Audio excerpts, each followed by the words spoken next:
Vous êtes à la tribune debout. Ouais, c'est bien ça. Chers amis, je me dirais que c'est inhabituel. Nous sommes dimanche, jour de fête, où les hommes et les femmes prient le Seigneur. Et on vous a demandé de venir nous écouter. Tout simplement parce que nous sommes dans une situation exceptionnelle. Je vous remercie donc d'avoir tout laissé tomber pour venir nous écouter et de nous aider à véhiculer notre message. Je voudrais saluer les membres de la haute direction du parti. Le deuxième vice-président du parti, ministre honorable Oula Hubert, merci d'être venu. Le premier vice-président du CSP, le ministre Biabi Douayoua, merci d'être venu. Le vice-président du CSP, le ministre Lecru Vincent, je salue grand frère. Je salue personnellement mon gouverneur, le gouverneur d'Ambia. C'est un gouverneur de Gagnoa, il est mon gouverneur. Salut gouverneur, merci d'être venu. Honorable député Lassine Keti, je te salue, mais je salue aussi ton épouse qui est dans la salle. Honorable député, le jeune, je l'ai appelé tout à l'heure Moukila, mais il a un nom d'Ago juste, pour être plus solennel, je te salue. Akebie Marie, c'est qui nous représente à chaque fois qu'on a un problème à Yopougon, ou qu'on a une représentation à Yopougon, elle est toujours disponible. Il n'y a pas plus longtemps que hier, le vendredi soir, elle nous a représenté, elle a représenté le président Laurent Gbagbo à la veillée du colonel Mangli Alphonse. Merci beaucoup. Zayabet, je te salue fraternellement et militantement. Les camarades qui sont venus, je vous salue vous tous et vous toutes. Michel Babou est derrière, alors que c'est de lui qu'on va parler ici. Michel, tu aurais dû être devant. Merci d'être venu, honorable. SG, merci pour ta disponibilité. Tu es venu du village ce matin même pour être présent à cette rencontre. Merci pour ta disponibilité. Chers amis journalistes, hommes de presse et femmes de presse et des médias, je voulais vous traduire la reconnaissance du PPACI. Le son passe bien? Mimi, ça passe? Merci beaucoup. Alors nous sommes réunis ici, une situation que nous pouvons qualifier de triste que nous vivons. Le samedi 2 août 2025, le procureur de la République, auprès du tribunal de première instance d'Abidjan, a communiqué au sujet des violences survenues dans la nuit du vendredi 1er août 2025 à Yopougon. Il a rapporté qu'une bande armée de machettes, de gourdins, d'armes de feu et de cocktails incendiaires, masqués par des cagoules, a incendié un bus de la Sotra et attaqué un véhicule de la police nationale, molestant ses occupants. Le procureur a assuré que tout sera mis en œuvre pour retrouver les auteurs, les complices et commanditaires de ces actes. Voilà ce qu'a dit le procureur. Mes chers amis d'entrée de jeu, je voudrais vous dire que le PPACI, notre parti, condamne fermement ces actes de violence et exprime sa compassion aux victimes. Mesdames et messieurs, alors que l'opinion publique nationale et internationale s'attendait à ce que M. le procureur de la République respecte les procédures prévues par le Code de procédure pénale de notre pays, la réalité observée dès le matin du 3 août est autre. Une vague de répression s'abat illégalement sur nos cadres et militants. De nuit, les camarades dont les noms suivent, c'est-à-dire Pascal Zaouli, député suppléant de Yopougon, Kado Nyebre, secrétaire national technique du PPACI, Josué Kwame, Kwasi Brou, Eric Gogo, Fofana Suleiman et Zo Enza sont enlevés et amenés vers des lieux inconnus. Le PPACI dénonce avec la plus grande fermeté ces pratiques anticonstitutionnelles, héritées du passé récent et sombre de notre pays, qui confirment que le régime RHDP persiste dans ses méthodes d'intimidation et de répression politique. Nous rappelons qu'en République, la présomption d'innocence est un droit sacré, tout comme la protection contre les arrestations arbitraires. Les libertés d'expression, d'association, de réunions pacifiques et de circulation ne sauraient être criminalisées.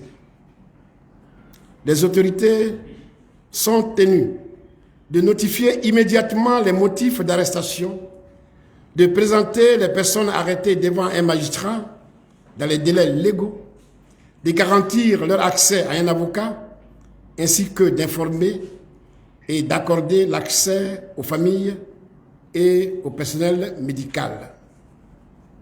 Si le service de sécurité dispose d'éléments à reprocher à nos camarades, ils doivent les convoquer dans le strict respect de la loi et non les enlever dans l'ombre de la nuit. Ces arrestations arbitraires portent atteinte non seulement aux droits fondamentaux des citoyens, mais aussi à la décrispation politique et à la cohésion nationale que tout le peuple ivoirien appelle de ses vœux. Le PPACI exprime sa solidarité totale envers les militants ainsi victimes et réclame leur libération immédiate. Nous alertons par ailleurs sur la montée inquiétante des violences, la montée inquiétante de la violation des libertés constitutionnelles, en particulier à quelques mois de l'élection présidentielle d'octobre 2025. Nous mettons en garde contre toute instrumentalisation de la justice et de la force publique à des fins politiques. Le PPACI exhorte le pouvoir en place à cesser ces pratiques déshonorantes et à se conformer pleinement aux exigences de l'État de droit en assurant la sécurité et la liberté de tous les citoyens et tout particulièrement des militants de l'opposition. Nous suivons cette affaire avec la plus grande vigilance et nous nous réservons, conformément à la loi, le droit d'agir pour faire obstacle à l'installation d'une dictature rampante. Le PPACI rappelle que la Côte d'Ivoire a reconnu la compétence de la CPI pour les crimes commis après le 1er juillet 2002 en ratifiant les statuts de Rome dès 2013. Le PPACI donc se donne le droit de dénoncer ces cas d'arrestation arbitraire, d'enlèvement clandestin, de mauvais traitements et de persécutions à caractère politique. De même que nous nous préservons dès maintenant le droit de saisir des organisations des droits de l'homme. À nos militants, sympathisants et à tous les Ivoiriens attachés à la paix et à la souveraineté, nous disons, ne vous laissez ni intimider, ni détourner par ces actes désespérés du régime RHDP. Leur fébrilité traduit leur peur face à notre détermination collective à empêcher un 4e mandat anticonstitutionnel. Nous restons mobilisés, pacifiques, disciplinés et nombreux. Nous défendrons la liberté par des moyens pacifiques et opposerons la force du droit aux dérives de la force. Chers amis, toute cette manipulation ou cette agitation est faite pour que la marche que nous avons prévue le 9 août prochain ne puisse pas avoir lieu. Donc nous voyons le dos du nageur. Je vous remercie.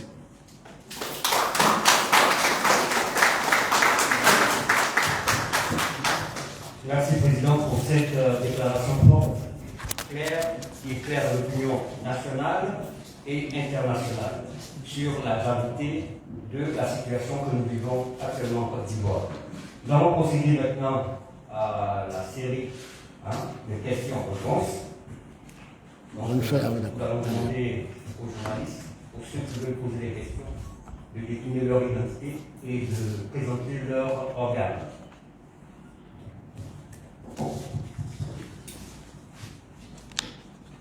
Oui, M. Bayard. Bonjour, monsieur le ministre. Bonjour, PG. Je suis Yannick Bayard, journaliste pour le compte de La Voix originale. Monsieur le ministre, est-ce que le parti a promis des avocats pour la défense des droits des militants enlevés? Et comment se porte-t-il actuellement? Merci. Deuxième question.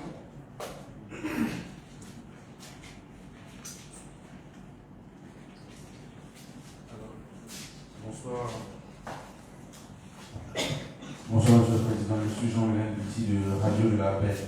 Alors, ma question, c'est de savoir quelle serait l'opportunité pour l'opposition qui, à l'orée d'une marche, organiserait une telle action. Est-ce que vous pouvez nous l'expliquer?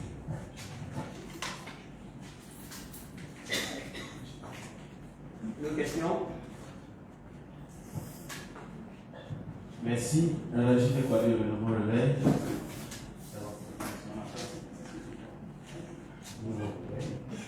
Oui, allez-y, c'est compris. Vous avez dit que sont déportés à des destinations inconnues. Est-ce que vous avez fait le tour des lieux habituels de détention?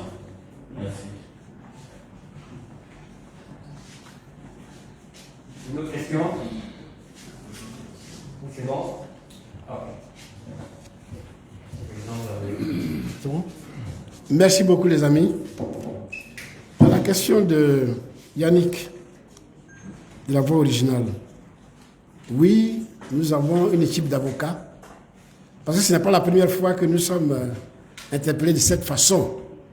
C'est depuis 2011, depuis que nos amis ont pris le pouvoir, par les moyens que nous savons, leurs habitudes, c'est d'ailleurs de nous mettre en exil, en prison, et ceux qui n'ont pas la chance meurent.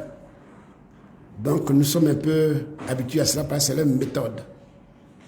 Et pour cela, des camarades nous aident souvent à suivre nos détenus. Pour ce cas-ci, j'ai discuté avec nos avocats. Ils m'ont assuré qu'ils sont en train de faire le nécessaire pour retrouver nos camarades. Mais comme aujourd'hui est dimanche, le procureur de la République qu'ils ont eu au téléphone leur a promis de passer demain lundi. D'ici là, nous avons nos méthodes aussi pour retrouver les camarades, mais sachez tout simplement que quand quelqu'un est au pouvoir, qu'il enlève une personne, lui seul sait la destination, il est destiné. Nous ne sommes que des civils, des gens qui ne sont pas de ce milieu, donc on ne peut pas le savoir d'entrée de jeu. Mais nous allons utiliser la procédure judiciaire normale et d'ici demain ou après-demain, nous saurons où ils sont. En tout cas, nous avons mis des avocats sur le dossier. Il se porte bien, je ne peux pas le dire. Je suis dans l'angoisse, dans l'inquiétude de ce que nos camarades ont été enlevés. Certains depuis vendredi nuit, d'autres depuis ce matin même. Donc je ne sais pas dans quelle situation ils sont, dans quelle position ils sont. Je ne sais pas s'ils se portent bien ou pas. C'est ça notre inquiétude. Et c'est pour cela qu'on lance cet appel solennel. Radio de la paix. La question que vous avez posée, c'est de dire à qui profite le crime. Voilà la vraie question qu'il faudrait poser. À qui profite le crime? Les incidents de Yopougon. Nous sommes PPACI. Nous avons contracté une alliance d'action avec nos frères du PDCI-RDA. Nous avons formé le front commun il y a de cela maximum 15 jours. Et dans le cadre du front commun, le comité opérationnel qui est en charge de l'organisation de nos actions a proposé une marche pour le 2 août dernier. Cette marche n'a pas eu lieu parce que quand on organise une marche, nous autres démocrates, on explique toujours que notre marche est légale et pacifique et démocratique. C'est comme ça qu'on présente le dossier. Donc nous avons des itinéraires qu'on propose à l'administration pour demander l'appui de l'autorité policière pour encadrer notre marche. C'est ce que nous avons fait. En lieu et place de l'encadrement de cette marche, l'administration territoriale nous a fait savoir que la date du 2 août ne convenait pas pour la simple raison qu'ils sont en train de préparer la fête de l'indépendance à Bouaké. Donc, tous les agents des forces de défense et de sécurité sont actuellement à Bouaké. Vous me direz, mais comment se fait-il qu'il y en a qui sont ici pour appréhender les gens des jours comme des nuits? Vous me posez la question, mais c'est le constat que je fais. Donc, sur cette base-là, le préfet d'Abidjan a demandé à nos émissaires de reporter la date de notre manifestation. Quand on a discuté, effectivement, les arguments nous semblaient acceptables. Il s'agit de la nation ivoirienne. Le pays fête ses 65 ans et effectivement, les forces de défense et de sécurité sont souvent appelées pour maintenir l'ordre. Donc si on nous le dit, bon, quand cela ne tienne, nous sommes d'accord dans un esprit républicain de reporter notre marche. Nous avons choisi le 9 août 2025, c'est-à-dire après la fête que le préfet avait utilisé comme alibi pour nous dire que les policiers ne sont pas disponibles. Nous avons accepté et nous nous préparons maintenant pour aller à cette marche le 9 août prochain. Voilà la situation. C'est dans cette situation que nous qui avons décidé de reporter notre marche, nous allons nous permettre de faire des saccager des bus, d'incendier des véhicules de policiers, taillader des passants? Non. Non. Quelqu'un qui est logique, qui est normal, ne peut pas le faire. C'est nous qui avons décidé de reporter notre marche. Après que le préfet l'ait annulé et ensuite interdit, il nous appartenait de prendre la décision. On n'a jamais pris la décision de maintenir la marche au 2 août. Nous avons dit purement simplement que dans un esprit républicain, nous reportons notre marche au 9 août 2025. Et c'est à cela qu'on a adressé un courrier le jeudi dernier, je crois le jeudi ou vendredi dernier, pour leur signifier cela. Nous sommes donc en attente de la séance de travail que nous allons avoir avec l'administration territoriale. Et ces événements surviennent. Donc, à qui profite le crime? Qui a intérêt à ce qu'on brûle les bus maintenant? Qui a intérêt à ce qu'on brûle les véhicules des policiers maintenant? S'il y a des griffes, ce n'est pas celui qui ne veut pas que notre marche ait lieu. C'est la déduction que je fais. Je peux me tromper. Mais moi, je n'ai pas intérêt à créer ces incidents.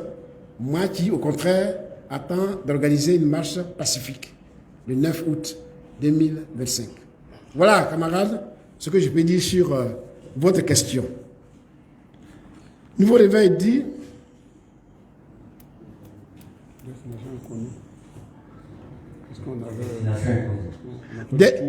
Voilà, merci. Voici, je peux répondre à ça. Destination est connue. Effectivement, des camarades volontaires essaient d'appeler Dieu, il faut appeler. Mais nous voulons agir de façon légale à travers nos avocats qui commencent à prendre des dispositions pour aller nous dénicher où nos camarades ont été emprisonnés. Voilà ce qu'on peut dire. Merci, Président. Encore une série de questions. L'exposé est très clair. Donc, il y a toute question. Merci.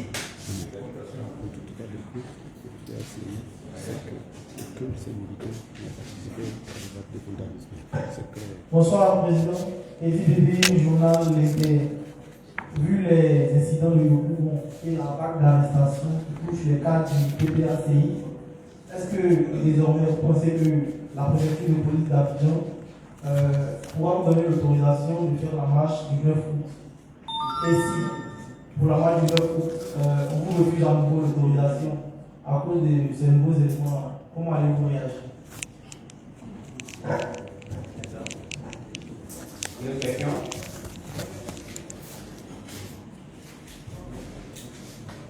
J'aimerais savoir l'horizon un peu connaître. Monsieur le ministre, est-ce que, avec ce qui vient de se produire, vous ne voyez pas que ce sont les couleurs qui sont un peu annoncées par rapport à la marche du 9?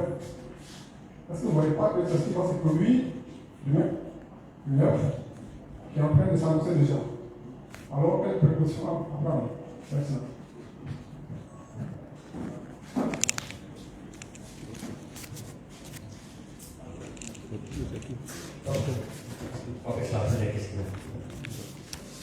Merci beaucoup.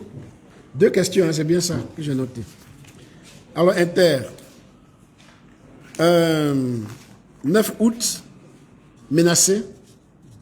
C'est justement ça que nos adversaires, nos gouvernants veulent. C'est-à-dire ils veulent menacer le 9 août en créant ces situations que nous vivons aujourd'hui. Vous prenez ça comme prétexte et dire comme il y a des troubles, comme il y a l'insécurité, alors votre marche, il faut sursoir à cela. C'est ça qu'ils cherchent. On le sait. Mais ce que nous savons, c'est que l'argument que le préfet a utilisé était simple. Il y a la fête à Bouaké, les agents de force de l'ordre sont tous à Bouaké, donc il n'y a pas de nombre suffisant pour vous encadrer. Nous-mêmes, nous avons décidé de mettre dans la rue entre 50 et 100 000 personnes. Donc, bon, c'est normal qu'ils disent ça. Donc, je vous ai dit tout à l'heure que nous avons compris les préoccupations de l'administration et nous avons dit qu'on reportait notre marche. Alors, les arguments d'hier, ce sont ces arguments qu'on doit faire valoir pour le 9. Entre-temps, effectivement, on cherche à trouver d'autres arguments. Mais je dois vous dire que nous, on n'est pas dans ce cas-là. On n'est pas dans ces eaux-là. Nous. Parce qu'on ne peut pas me dire ici que ce sont les militants du PPACI qui ont manifesté, qui ont incendié, qui ont saccagé les bus et le véhicule des policiers. On ne peut pas me le dire. Nos militants, jusqu'à preuve du contraire, ne sont pas concernés par cette affaire. On connaît aussi les méthodes que les pouvoirs utilisent pour discréditer ses opposants.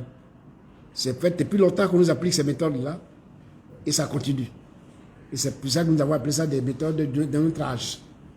C'est dépassé. Il faut qu'on s'inscrive de la démocratie et de la République, où chacun a son droit. Et que la Constitution nous donne le droit de manifester.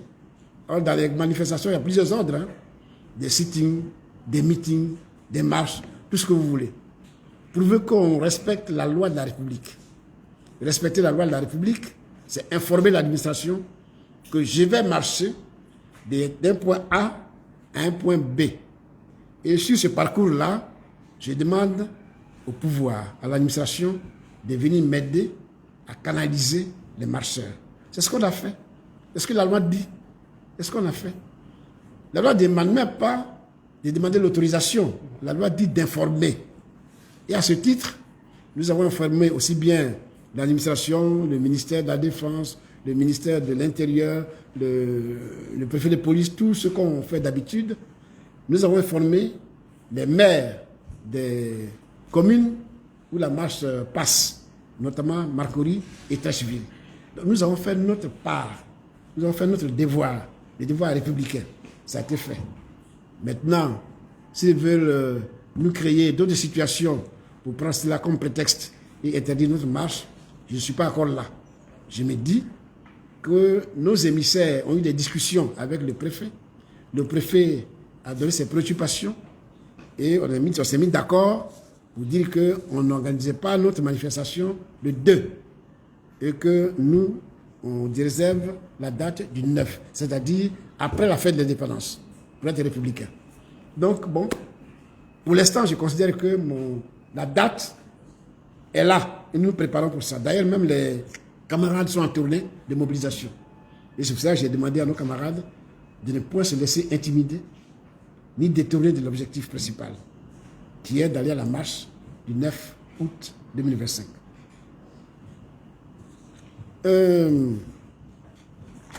C'est un peu ça la précaution. Voilà, quelles précautions nous prenons? Quelles précautions on peut prendre avec un pouvoir, c'est-à-dire, voilà, que nous connaissons, qui utilise des méthodes que j'ai dénoncées. Mais nous nous mobilisons d'abord. Les précautions, c'est la mobilisation. Et dire à nos camarades que chacun doit être le policier de son ami.